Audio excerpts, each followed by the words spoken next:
नमस्कार, आप देख रहे हैं भारतीय वाणी। अखिलेश यादव का सीएम योगी को करारा वार। पुलिस भर्ती रद्द होने पर अखिलेश यादव की तीखी प्रतिक्रिया। पूर्व सांसद की श्रद्धांजलि सभा में पहुंचे समाजवादी पार्टी के राष्ट्रीय अध्यक्ष पूर्व मुख्यमंत्री अखिलेश यादव ने पुलिस भर्ती परीक्षा रद्द किए जाने के मामले पर सरकार के ऊपर करारा वार किया है।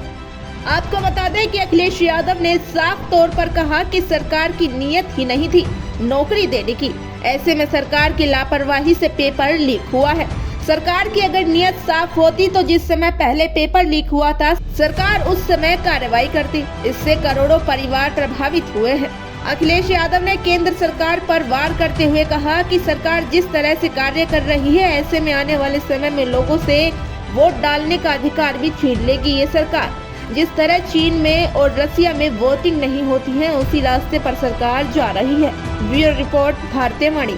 सरकार की नियत नहीं थी नौकरी देने की, और सरकार अगर चाहती होती नौकरी देने की, सरकार की अगर नियत साफ होती तो जिस समय पहला पेपर लीक हुआ था उसी समय सरकार सख्ती से कार्रवाई करती, और उसका परिणाम ये होता कि किसी भी परीक्षा का पेपर लीक नहीं होता।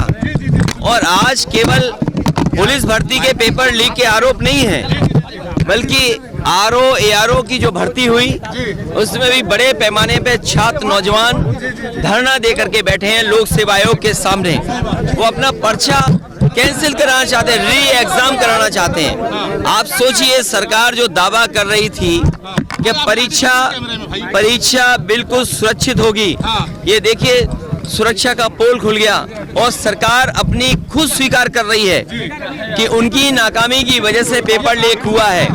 इनकी नियत साफ नहीं रही, जिसका परिणाम यह है कि नौजवानों के भविष्य और नौजवानों के सपनों के साथ ये सरकार खिलवाड़ कर रही है। और ये सवाल 60 लाख 50 लाख का नहीं है, इससे जुड़े हुए 2.5 करोड़ परिवार के लोग हैं जिनके साथ बीजेपी ने धोखा किया है। आने वाले समय में यही परिवार भारतीय जनता पार्टी को उखाड़ फेंकने का काम करेंगे। नहीं, कोई अंदर बाहर नहीं। ये बताइए, अगर बाहर ही बोलोगे आप तो प्रधानमंत्री जी कहाँ के हैं, हम कहाँ के हैं? तो आप कहोगे बहराइच में ये इटावा वाले क्यों आ गए?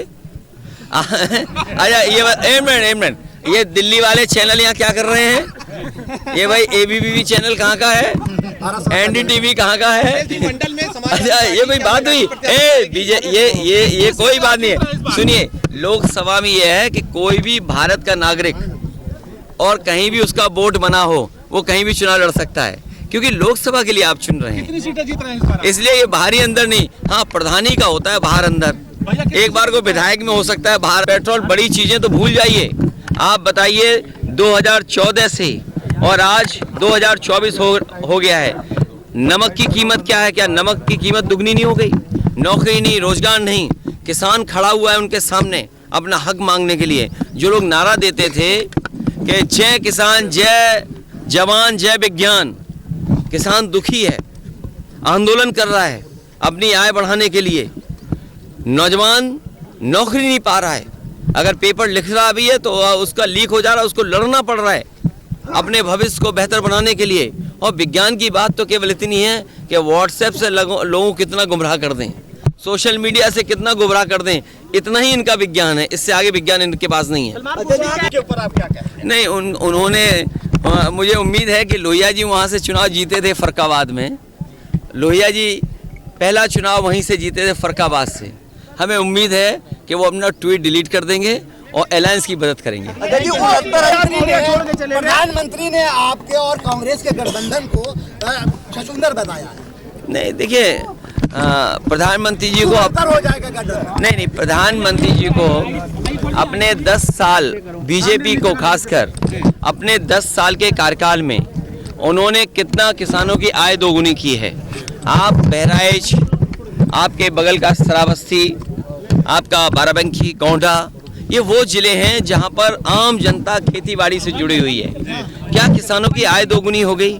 महंगाई का आलम तो ये है कि अगर हिसाब किताब लगाएंगे तो कई चीज़ों की महंगाई दुगनी हो गई। दाल की कीमत क्या थी? क्या हमारे कि इस चुनाव के बाद हो सकता है जनता को वोट डालने का अधिकार भी छीन ले सरकार। सलमान खुर्शीद कह रहे हैं बटेंगे। और अपने पड़ोसी देशों को भी देख लो आप, पड़ोसी देशों को भी देख लो। चीन में कोई वोटिंग नहीं हो रही है, रशिया जैसे देश में कोई वोटिंग नहीं होती, नामात्र के लिए वोटिंग होती है। उनका लीडर अपोजिशन भी जेल में मारा गया। और भी मुल्क हैं जहां पर डेमोक्रेसी का क्या हाल है। ये लगातार सरकार, चाहे चुनाव आयोग हो, चाहे कोर्ट हो, चाहे और संस्थाएं, उनको प्रभावित कर रही है। हमारे मीडिया के लोगों को भी दबाव बना रही है कि अगर मीडिया के लोग सच्ची खबर चलाएंगे तो उन पे भी पाबंदी है। बड़े लोगों के लिए सीबीआई, हमारे छोटे पत्रकारों के लिए एसओ उठाने वाले।